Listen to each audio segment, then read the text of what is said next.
When Sarah moved into Willow Ridge Community, she wasn't looking for a fresh start.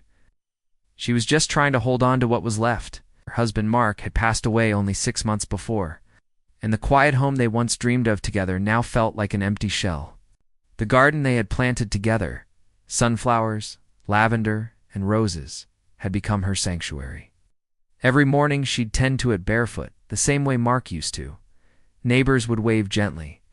Some brought over casseroles or offered quick prayers, but mostly they watched from a distance, unsure of how to reach someone drowning quietly. Then came the first letter. A violation notice from the Willow Ridge HOA. The complaint. Unapproved landscaping layout. Sarah stared at the paper for a long time, unable to speak. The garden was Mark's. She crumpled the letter and walked outside, kneeling beside the rose bush. "I'm not changing a thing," she whispered. The second letter came with photos. Someone had taken pictures of her backyard. The garden, the vines, even the wind chime Mark made with his own hands. This time, the letter included a fine. $250. Sarah went to the HOA office herself, a sterile room with white walls and bored eyes behind desks.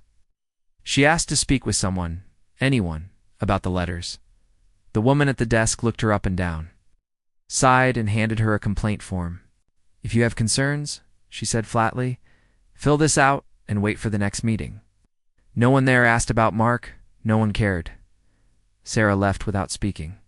That night, she sat on her porch with a glass of wine and stared at the empty chair next to her. "They want to erase you," she said into the night. A month later, the orange tape appeared, stretched across her garden beds like crime scene markings. She stepped outside barefoot, heart racing. HOA contractors were marking parts of her yard for remediation.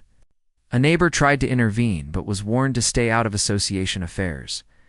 Sarah contacted a lawyer, Julia Martinez, a sharp, empathetic woman who had dealt with HOAs before. They gathered photos, Mark's landscaping plans, neighborhood bylaws, and even emails from when Mark had asked for approval years ago. "This garden isn't illegal," Julia told her. "It's personal, and we're going to make that clear." The hearing was scheduled. Sarah stood in front of the board. With trembling hands and a stack of photos, every flower, every stone, each one a memory. The HOA board sat like a jury. Cold eyes. Folded arms. One man said, "You've had enough time to remove the illegal modifications." Sarah placed a photo of Mark on the table. "He submitted the plans 2 years ago. You approved them." The emails. Julia laid out the documents. The room shifted. Some board members exchanged uneasy glances. Then, a moment Sarah hadn't expected, one woman on the board looked down and whispered, "I lost my husband last year. I understand." Vote was delayed. Outside, Sarah stood silently beside Julia.